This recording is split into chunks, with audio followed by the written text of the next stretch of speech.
Lori Hernandez, and I'm going to share with you how to thread the Baby Lock Victory for a 2-thread flat lock. We're going to thread a wide 2-thread flat lock and a narrow 2-thread flat lock.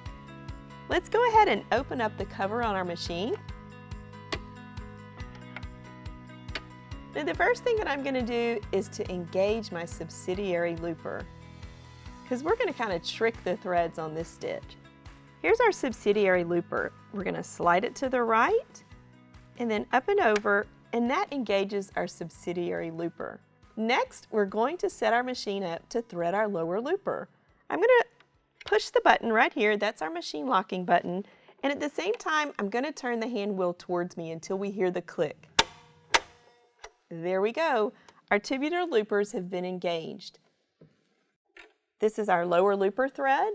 We'll place it through the telescoping thread guide, through our back thread guide, and bring it to the front of the machine. I like bringing my thread down to my leg. That gives me about 18 inches, and that means we're going to have plenty of thread to blow through the path. Now, before we get ready to thread the looper, we're just going to slide the lever to the right. In this area, you'll notice it says U and L. We're threading that lower looper, so we have it set to the L position. I like to give my thread a snip. That gives it a nice sharp point. Then we'll slip the thread into our threading port for our lower looper. We'll push our lever and let's thread our lower looper. Our lower looper's threaded. Next, we're going to thread our needle.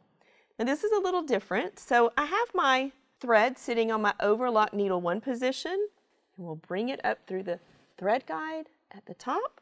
And then we'll bring it into our back thread guide. And we're going to use our upper looper back thread guide and bring it forward underneath this clip and just bring it over, up and over into this area of the machine, and then we'll thread our needle. I always like to make sure my presser foot is raised whenever I'm going through this area. That way I know it's in the tensions. Now, in order for us to get ready to use our needle threader, we are going to disengage our tubular loopers. We use those when we're threading the looper. And we're going to rotate our hand wheel until the 2 green lines align together. Now that they're aligned, we'll lower the presser foot. If you'll notice right here, we have a lever that slides left and right. We're threading the overlock 1 needle, so we need to slide that lever to the left. Lower our threading lever, slip our thread in front of the opening, the eye of the needle, and bring it to the back. Next, let's check our settings. I have my stitch selector set to A. I have my stitch length set to 2.5 in the standard setting, and I have my width set to 7.5. Whenever I serge a flat lock, I like to lock my blade down. It's not necessary, but let's go ahead and do that first, and we will talk a little more about why I'm going to lock my blade down. So here's our blade lever. Turn it away from us. You'll see the word lock. It's locked down. Whenever we start serging a flat lock, I want to position my fabric ever so slightly to the left of the left edge of the blade. There will be a little room from the edge of my fabric to where the blade would actually start. Now, if you're serging a flat lock on thicker fabrics, it's going to be necessary for you to position your fabric a little further to the left. I'm using a cotton fabric, so I'm going to position my fabric a little to the left of the blade. Now that our blade is locked down, let's go ahead and close our front cover, and we'll serge our test stitch. So if you'll notice in this area, here's the left edge of the blade, but we've locked it down. It's not going to be cutting. I'll position the edge of this fabric off to the left a bit.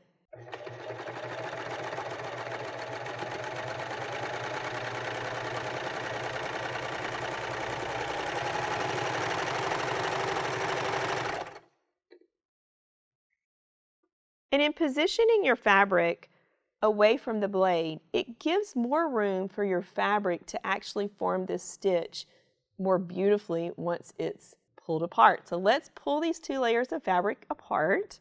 So you'll notice how pretty that stitch is. Let's look at the back of it. But this is the magic part. So we'll open up our layers of fabric, and then we'll just start tugging those layers away from each other.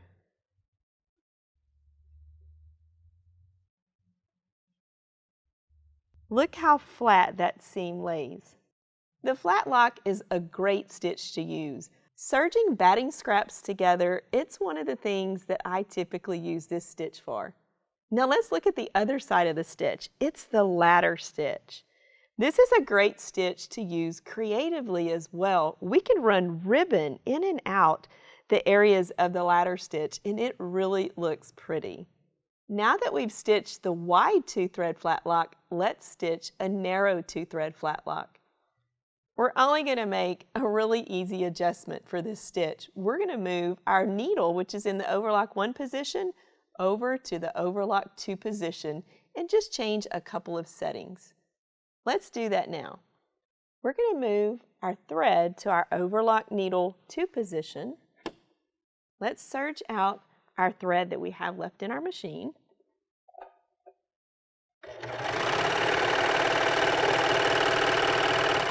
We've cleared the overlock 1 threading path. We can thread our overlock 2 needle once we change that position. I'm going to grab my tool, my screwdriver. Your machine also comes with a needle exchange tool. If you like to use these, it's a great option. Let's go ahead and raise our needle to the highest position. I'm going to go ahead and slip the needle into the tool. We'll loosen the screw, your overlock needle 1 screw, and that allows the needle to slip out. I always like to make sure that I snug that screw back up.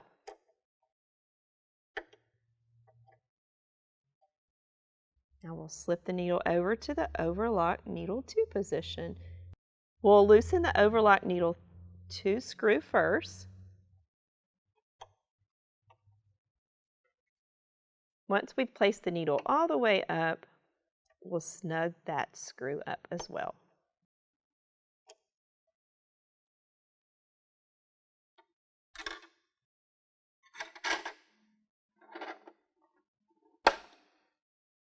We're going to do the same process. We'll take the needle thread and bring it into the overlock 2 position this time, but it's still going to go into the upper looper back thread guide.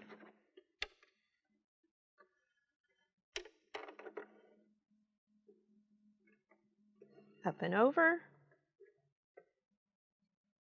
We'll align our hand wheel for threading.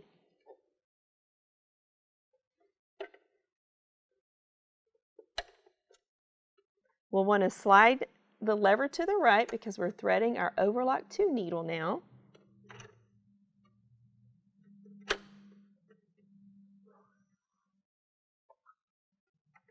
Our needle's threaded. Let me trim that thread, it's quite long. So let's check our settings.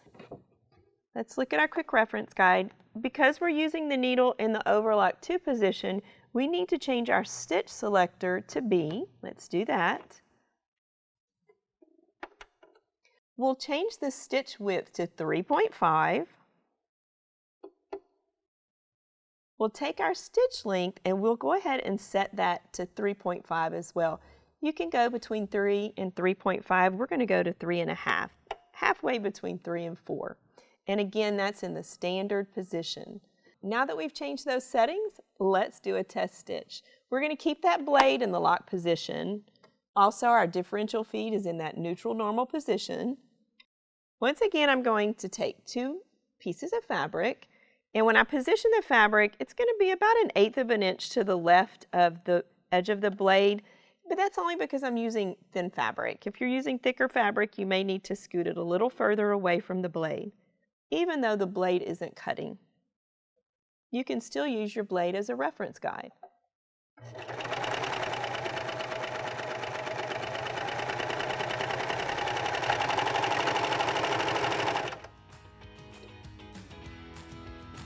Notice how it is definitely narrower. Let's open it up. This stitch would be really pretty stitched with some decorative threads for a decorative accent. See how it lays nice and flat? Let's look at the back. And you'll notice that your ladder stitches are a little bit narrower as well. Let's compare the two. Notice how wide this Flatlock is and how narrow it is here. And the same is true on this side as well. Thanks for joining me.